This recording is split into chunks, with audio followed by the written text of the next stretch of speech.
عزیر علیہ السلام انبیاء کرام کی جماعت میں ایک کریم اور عظیم نبی تھے۔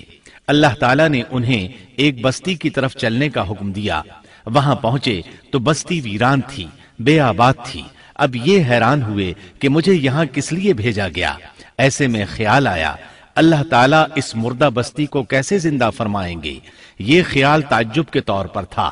اللہ تعالیٰ سورۃ البقرہ آیت 259 میں فرماتے ہیں، أو كالذي مر على قرية وهي خاوية على عروشها قال أنى يحيي هذه الله بعد موتها فأماته الله 100 عام ثم بعثه قال كم لبثت قال لبثت يوما أو بعض يوم قال بل لبثت 100 عام فانظر إلى طعامك وشرابك لم يتسنه وانظر إلى حمارك ولنجعلك آية للناس وانظر إلى العظام كيف ننشزها ثم نكسوها لحما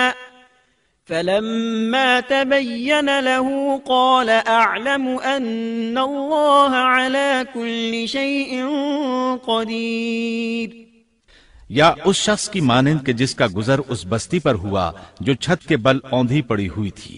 وہ کہنے لگا کہ اس کی موت کے بعد اللہ تعالیٰ اسے کیسے زندہ کرے گا، تو اللہ تعالیٰ نے اسے بھی موت دے دی 100 سال کے لیے۔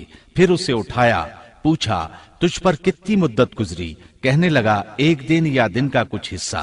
اللہ تعالیٰ نے فرمایا تو 100 سال تک ٹھہرا رہا۔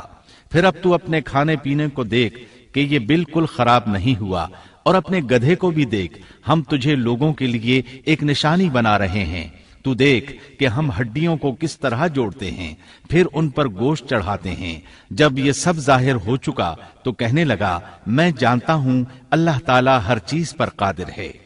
اللہ تعالیٰ نے نیند کی حالت میں عزیر علیہ السلام کی روح قبض کی تھی، اس لیے انہوں نے جواب دیتے وقت سمجھا کہ شاید وہ سو رہے ہیں۔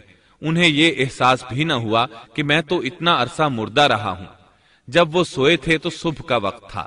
جب دوبارہ زندگی ملی تو عصر کے وقت آنکھ کھلی۔ اسی لیے اللہ تعالیٰ کے سوال کے جواب میں انہوں نے کہا میں 1 دن یا دن کا کچھ حصہ سویا رہا ہوں گا۔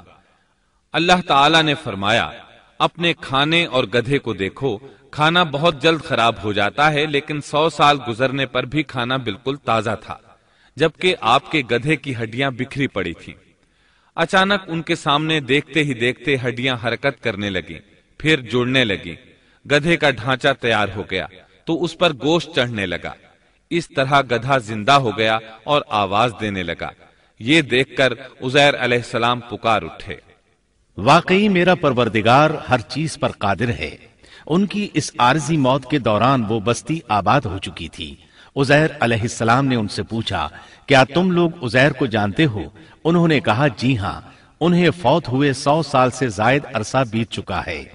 تب عزیر علیہ السلام نے انہیں بتایا میں ہی عزیر ہوں۔ انہیں یقین نہ آیا۔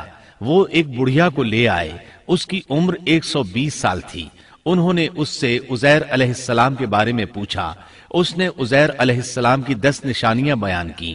وہ سامنے کھڑے عزیر علیہ السلام کو دیکھ رہے تھے، تب انہیں یقین آیا۔ عزیر علیہ السلام ان کے درمیان قیام پذیر رہے۔ آپ نے انہیں نئے سرے سے تورات کی تعلیم دی۔ وہ اس کو بھول چکے تھے۔ بستی والے ان سے بہت متاثر ہو گئے، ان کی تعظیم کرنے لگے۔ اس عظیم معجزے کی وجہ سے رفتہ رفتہ وہ انہیں اللہ کا بیٹا تصور کرنے لگے۔ اللہ تعالیٰ سورہ توبہ آیت 30 میں فرماتے ہیں وقالت اليهود عزير ابن الله، اور یہودیوں نے کہا عزیر اللہ کے بیٹے ہیں۔ یہ اللہ نے ان کا ایک جرم بیان کیا ہے۔ یہ جرم ان میں نسل در نسل چلتا رہا، یہاں تک کہ اس دور میں بھی یہودی عزیر علیہ السلام کو اللہ کا بیٹا مانتے ہیں۔ آپ کا نام دیوان مقدس بھی رکھتے ہیں اور کہتے ہیں یہ مقدس ذات کی نسل سے ہے اور معبود ہے۔ یہی ان کا شرک ہے۔ اللہ ان پر لعنت کرے۔ اللہ انہیں اس جرم کی سزا ضرور دے گا۔